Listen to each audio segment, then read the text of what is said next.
Hello and welcome to BMA 258 Services Marketing. This is the last week of the Services Marketing course. So for this week we're going to be dealing with Chapter 14 in the textbook, which is about handling customer complaints and managing service recovery.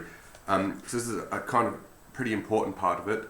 It comes at the end because it's usually at the end of the consumer decision-making processes, or the purchasing, like the way that consumers buy things, the cycle. But also because it incorporates a lot of what we learned so far in how to actually, it's one of the trickiest things to do in marketing.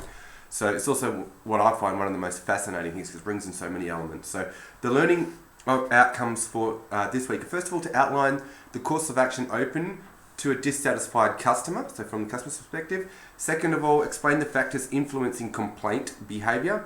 Number 3, identify the principles of an effective service recovery system. Number 4, explain how service recovery tactics might differ in different cultures. Explain techniques for identifying the root cause of service failures. So the first thing we're going to look at is the customer's responses to service failure. So customer satisfaction and perceived value are linked not only to fault-free service, but also to what transpires when something goes wrong. Now, when things go wrong, you might think, well, let's design a system where things don't go wrong, but we're working with human beings here, and nobody's perfect. That means that things are going to go wrong. We might think that we've designed it in a perfect way, that we might not see things going wrong, but our customers are dissatisfied and they're leaving, so things are going wrong, we just might not be able to see it. So in service organisations, the various moments of truth, that's where we actually deliver on the promises that we make. So if we say, you come with us and we'll give you this type of value, or this is our positioning, when we actually come to do the service or provide the service to our customers, it's moments of truth. So these service encounters are especially vulnerable to service breakdowns for 2 reasons. First of all, services are typically produced and delivered in real time, which means that we can't control it. It's not like a factory where we can control as many inputs as possible. In services, it's as you go, it's live. And number 2, they are provided by people whose service naturally varies from day to day and office to office. So the variations in service. And we looked at those as 2 key things that make, what we use to define what services actually are. So customers' responses to service failure. So a customer's sense of fairness and self-esteem are especially fragile when they have been long-time customers, because they have that sense of relationship commitment there, and that trust has been built up. They've been paid a higher price, so things are more valuable, or they've been promised something by the service provider which doesn't come true, so that comes back to trust as well, right? So now, how well an organisation handles complaints and problems resolutions is a key pedal on the Lovelock's flower of service model. So we've got 2 things here. So first of all, doing the job right the first time, which makes sense, start there. If we could all do that, then we wouldn't have any need for a service recovery process, but of course that's impossible. So we've got to face the fact that things are going to go wrong, and prepare like what you're going to do when they do go wrong. And then, so effective complaint handling means increased customer satisfaction and loyalty. It's that simple. Now we have another model here which shows how customers handle dissatisfaction in different ways. So this is produced by Philip Kotler. This guy's a famous marketing guru. He's not the one that invented the marketing mix, but he's one of the people responsible for making it very popular. So first of all, dissatisfaction occurs. Now dissatisfaction, we should know by now, means when things do not meet the expectations of our customers. So it might not even be anything that we've done wrong, it's just the customer is not happy. So they have a level of expectation, and there's disconfirmation in a negative way, which means their expectations aren't met, but they're not better than their expectations, they're actually worse than their expectations. So the customer can do 2 things. First of all, they can take no action, which even when they take no action, there's still lingering effects of that, or they do take some action, like some noticeable behaviours. So, and this can either be public action, where other people can see it, or private action. So let's look at the public ones first. So usually what we try and train our customers to do when something does go wrong, we want them to seek redress directly from the business firm. And that's the best way, because if something does go wrong and they tell us about it, we try and fix it. We can make a successful service recovery right there, and things can go back to where they were, or even better in some cases. If that doesn't work, or they might skip that and go straight to legal action, like straight to the lawyers, or they could complain to business, private or governmental agencies, such as Consumer Affairs, and the government has legislation in place to protect consumers, so they might go and straight down that route there.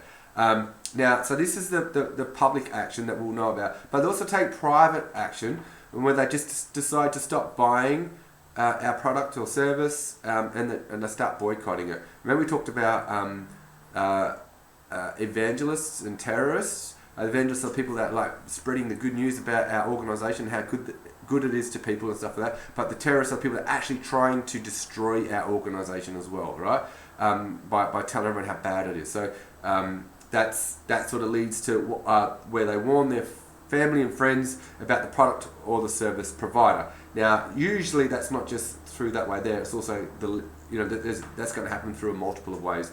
Basically, if dissatisfaction occurs, depending on the magnitude of that, there's going to be some impact on customer referrals there, and the way that they promote or detract from your organisation. All right. So, what options are open to customers when they are unhappy with the service they receive? So they do nothing, but the service provider's reputation is diminished in the customer's eyes, and they consider defecting to if the problem keeps coming along, recurring. Right?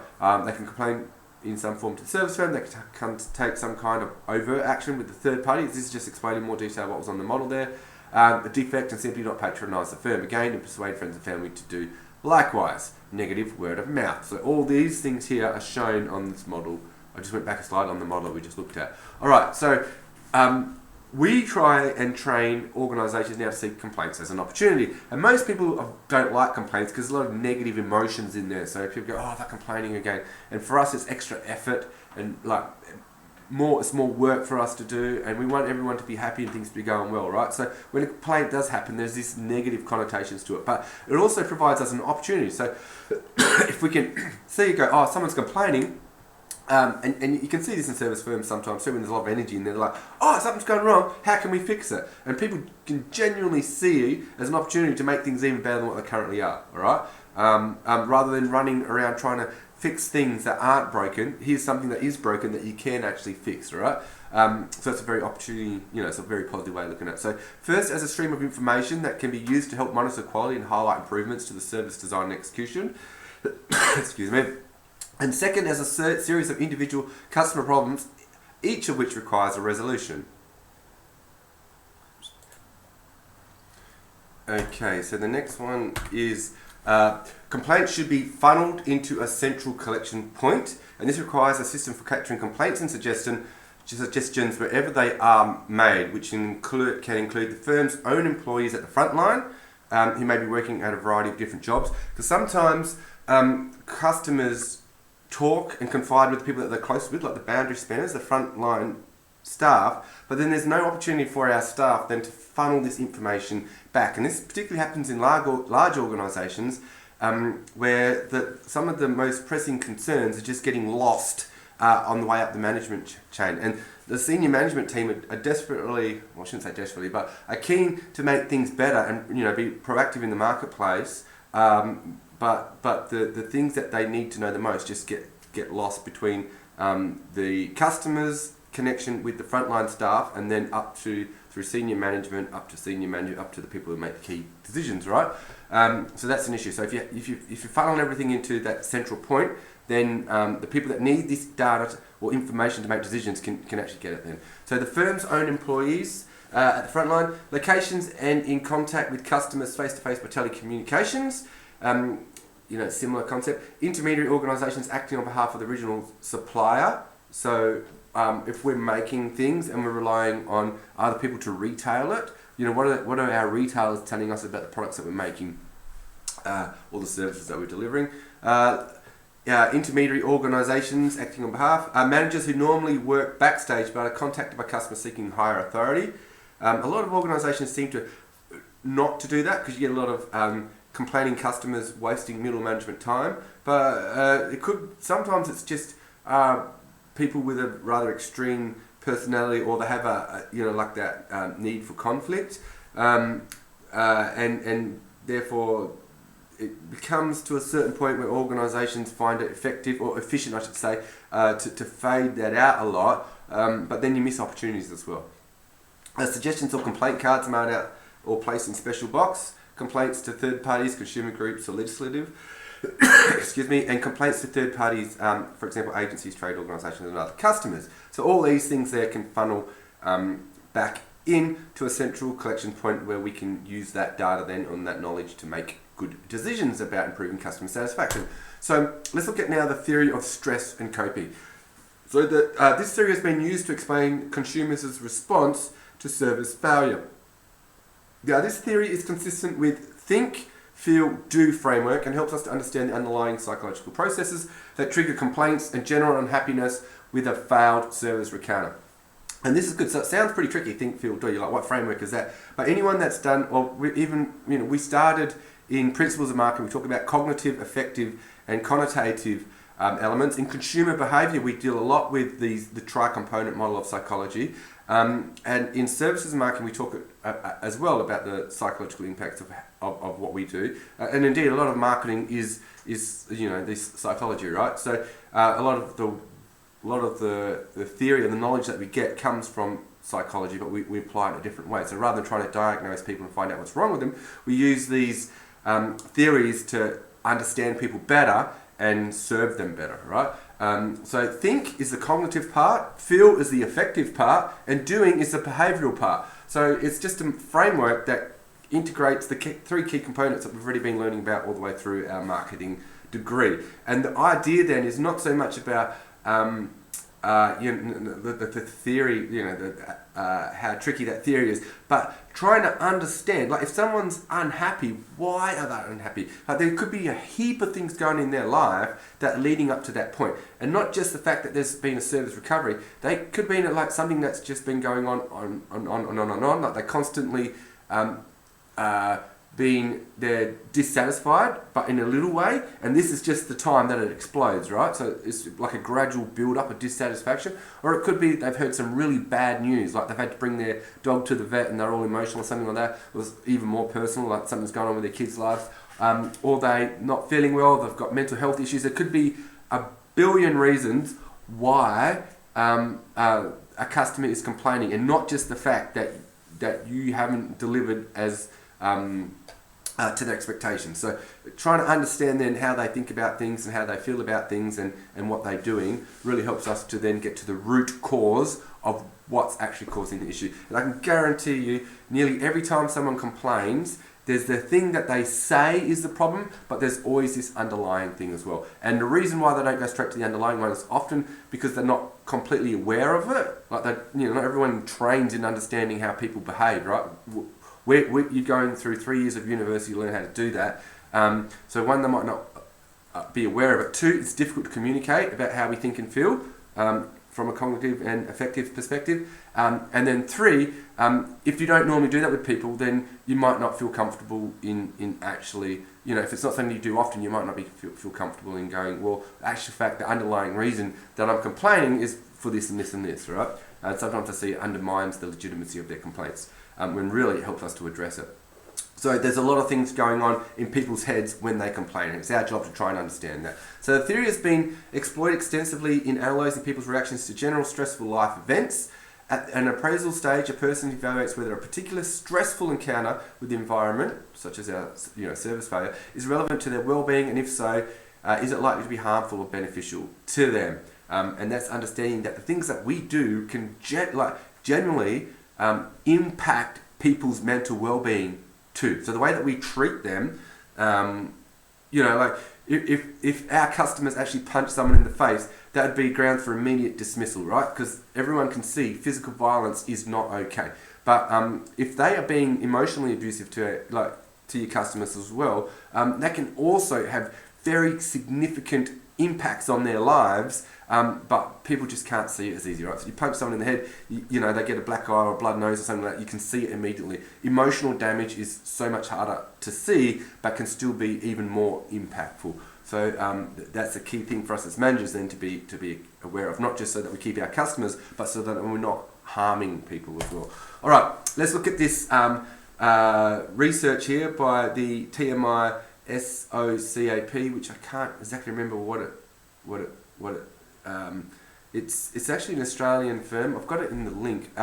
but I was just looking at it now, the name escapes me. But they've done some research. So when, so talking to customers, so when you are unhappy about a product or service that you receive from an organisation, do you complain? And here it's got most people sometimes complain. That's by far the largest. And the next one is about half. Next one is most of the time, right? So a significant amount of people are complaining most of the time. And you think, well, this is obviously American research, but it's not. This is Australian research. So shows you, when you ask people whether they complain if something goes wrong, most people go sometimes, and obviously it's going to be dependent on what's going wrong and to the extent of the service failure. But a lot of people complain every single time. Well, not every single time, but most of the time. And only a very small slice of people never complain. And we might all know people that fit in there. Like some people just, they could have the worst customer service, they just don't want to complain, they'll just never go there again.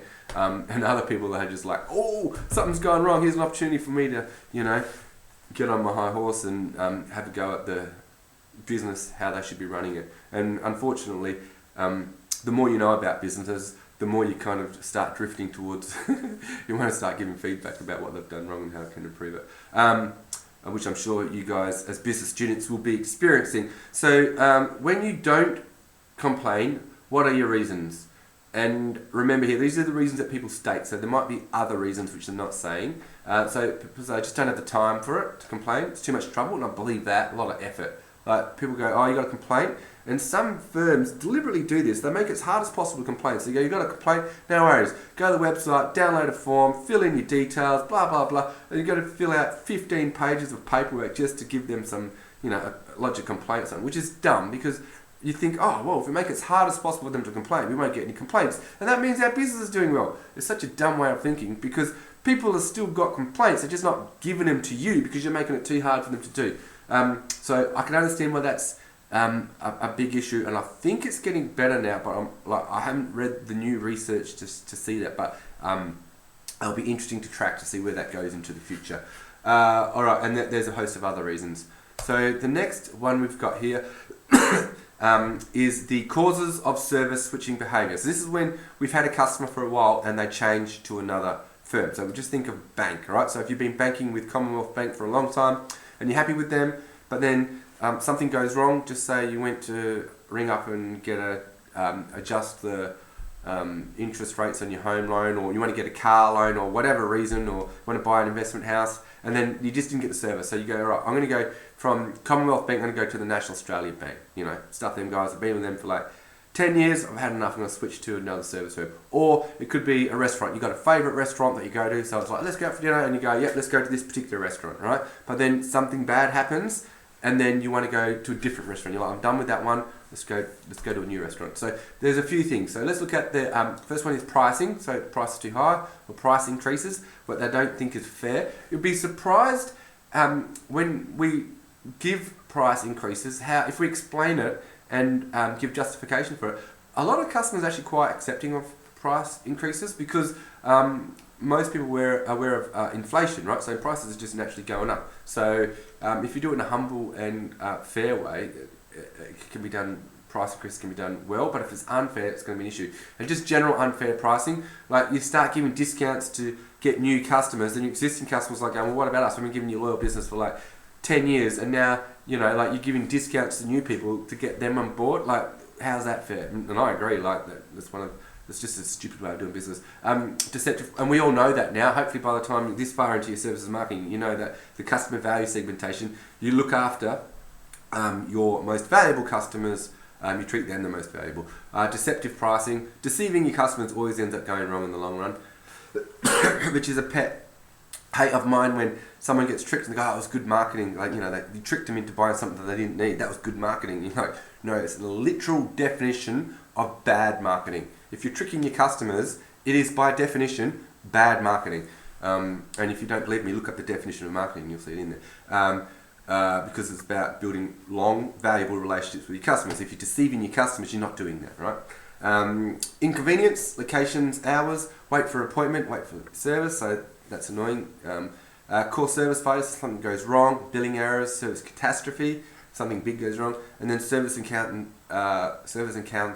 failures such as uncaring people. We talked about customer service before, and being polite, unresponsive, and unknowledgeable. These are key dimensions of customer service. So all these lead to switching behaviours. The other one is no response to service failure. Well, that's what we're looking at today.